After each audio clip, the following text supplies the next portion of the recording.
ఒక చిన్న ఊర్లో ఓ పెద్ద చెట్టు నీడలో తాబేలు నివసించేది. అది చాలా బద్ధకం పట్ల విపరీతమైన నమ్మకాన్ని కలిగి ఉండేది. ఏ పని పట్టినా నెమ్మదిగా కాని శ్రద్ధగా చేసేది. ఒకరోజు ఓ కుందేలు తన దగ్గరకు వచ్చి, "ఎంత నిదానంగా ఉంటావే, ఎప్పుడైనా నా వేగాన్ని మించగలవా?" అని వ్యంగ్యంగా అడిగింది. తాబేలు ప్రశాంతంగా స్పందించింది. "పరీక్షించుకుందాం. మనిద్దరం పక్కన ఉన్న కొండ అంచు వరకు పరుగులు తీసుకుందాం." కుందేలు హాస్యంతో ఒప్పుకుంది. ఆరంభం కిందగానే కుందేలు బాగా పరుగెత్తింది.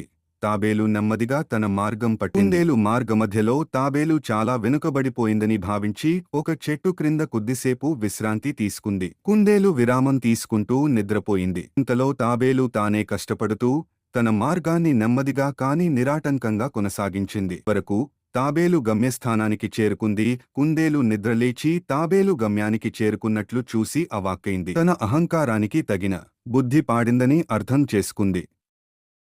తాబేలు చిరునవ్వుతో చెప్పింది, "నెమ్మదిగా కాని శ్రద్ధగా పనిచేయడం అనేది విజయానికి మంత్రం. మోరల్: ఒరుకులు అవసరం లేదు. శ్రద్ధ, పట్టుదల విజయానికి ముఖ్యమైనది."